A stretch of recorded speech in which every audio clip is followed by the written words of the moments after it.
인도의 뭄바이에 사는 27살의 라파엘 사무엘이라는 사람이 자기의 동의 없이 자기를 낳은 부모를 상대로 소송을 준비 중이라는 BBC 뉴스를 읽었다.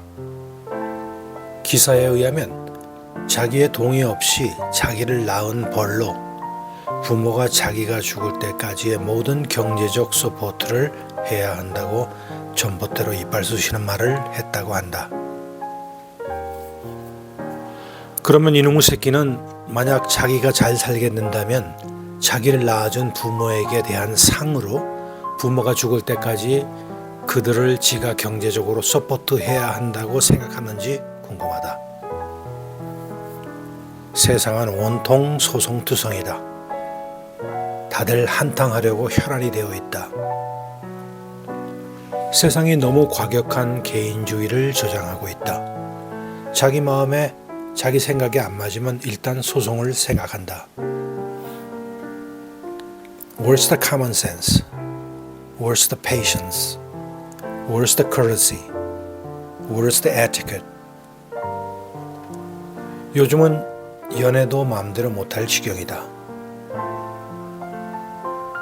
헤어진 여자가 연애 당시 남자가 강제로 키스했다고 고소를 했다고 한다. 요즘 사귀는 연인들이 간혹 모텔에 들어가면 남자들은 일부러 여자를 방에 두고 일단 다시 나와서 근처 가게에 가서 과자나 과일이라도 한 봉지라도 사들고 다시 들어간다고 한다. 왜냐하면 일단 여자에게 자발적으로 싫으면 나갈 수 있게 남자가 없는 기회를 준 것이고 또 서로 간에 좋은 마음으로 들어간 것이라는 걸 증명하기 위해 일부러 가게까지 가서 과자를 사들고 들어간다고 한다. 이게 다 CCTV에 찍히게 되고 나중에 혹시 헤어져서 남자가 강제로 자기를 성폭력했다 등등의 소송에 걸려올 때 그게 아니라는 증거물로 그 상황을 남긴다는 이유로 하는 것이다. 원체현장.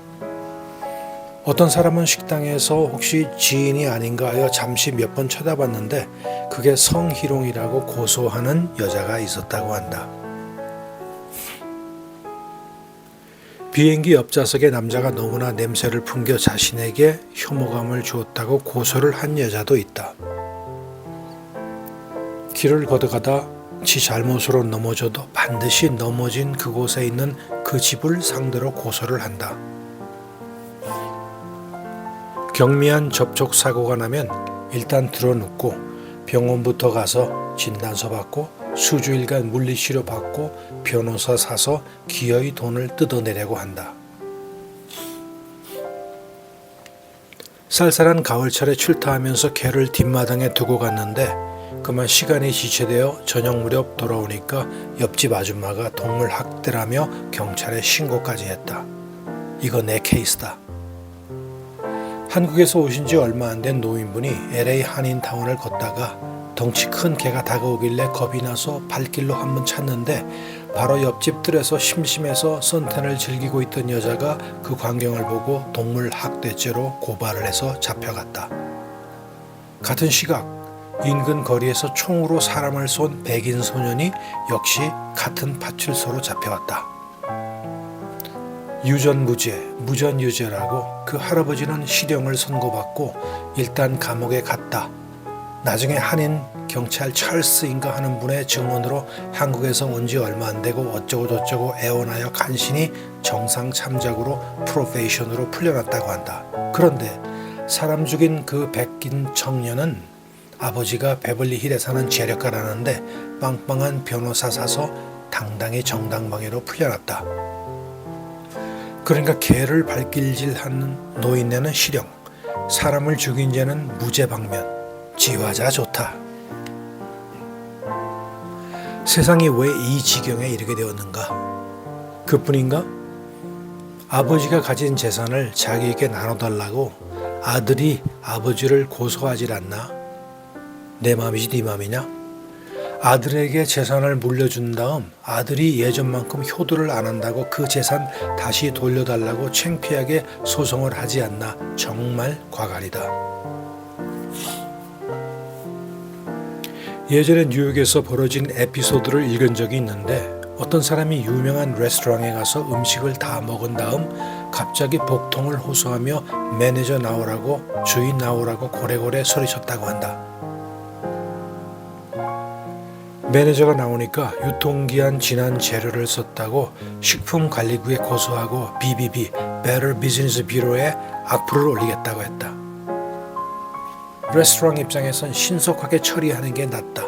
괜히 언성이 높아지고 사람들과 뉴스에 스폿을 받으면 비록 레스토랑에 아무 잘못이 없다고 해도 나중에 판명이 난다고 해도 이미 그 데미지는 엄청나게 확대되어짐을 알기에 매니저들은 울며 겨자 먹기로 돈을 집어주고 세틀하려고 한다.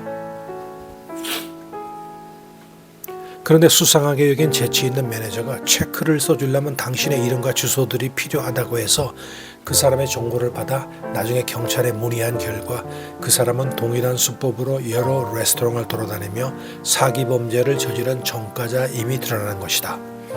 그래서 감방으로 보낸 사건도 있다. 어떤 사람은 매일 하는 일이 여기저기 돌아다니며 고소 건수를 찾는 게 일이라고 한다. 한 건만 잘하면 수만 불 이상 수입이 들어온다. 식당에서 커피를 지가 쏟아놓고 화상 입었다고 고소하고 가게에서 나오다가 지가 발을 잘못 디뎌 넘어져 놓고 가게 문턱을 너무 높게 해서 부상을 입었다고 고소를 하고 이게 웬 말이냐. 또 이런 고소만 집중 처리해주는 변호사들도 수두룩하다. 예전에 지금은 돌아가셨지만 장인어른이 운동삼아 자전거로 집 근처를 도나다니신 적이 있다.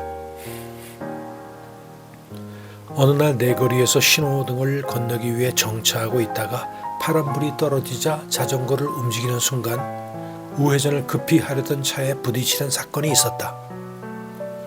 이거 진짜 누구에게는 건숫감이 될 수도 있다. 더군다나 인명피해 운운하며 덤비면 꼼짝없이 물리게 되어 있다. 운전자가 자기의 과실을 인정하고 다친 지 없냐고 물어봤다고 한다. 그런데 장인어른이 영어 한마디도 못하시는 걸 알고 또 장인어른이 웬만한 일은 그냥 넘기시는 성격이시다. 장인어른이 괜찮다고 그냥 하라고 손짓을 하였는데 나쁜 사람 같았으면 옳다구나 하며 사라졌을 법도 하다. 그런데 이 사람이 친절하게도 장인어른을 차에 태워서 우리 집까지 모시고 온 것이다. 마침 내가 집에 있어서 자초지종을 듣고 별다른 이상이 없는 것 같아서 이제 됐으니 앞으로 안전운전하시고 돌아가라고 했더니 나와 장인어른 두 손을 붙잡고 감사하다며 몇 번이나 땡큐 하다가 돌아간 기억이 있다. 이러면 되는 것이 아닌가? 사람이 실수도 할 수 있는데 자기 실수 인정했고 미안하다고 사죄까지 했고 자전거도 사람도 아무 이상 없으면 그냥 끝난 것 아닌가? 그런데 그런 케이스를 일생일대의 기회인 양 마지막 한 방울 즙까지 다 짜 먹으려는 사람들도 있다는 사실에 무척 실망한다. 예전에 그 넓었던 사람들의 마음과 관대함은 어디로 간 것인지 요즘에 우리는 당하지 않으려면 내가 먼저 선수를 쳐야 하는 시대에 살고 있다. 그리고 바보 소리 안 들으려면 적극적으로 선수를 치고 강하고 차갑게 상대를 제압해야 한다고 세상은 가르치고 있다. 무서운 세상이다. 모두들 몸 조심하자.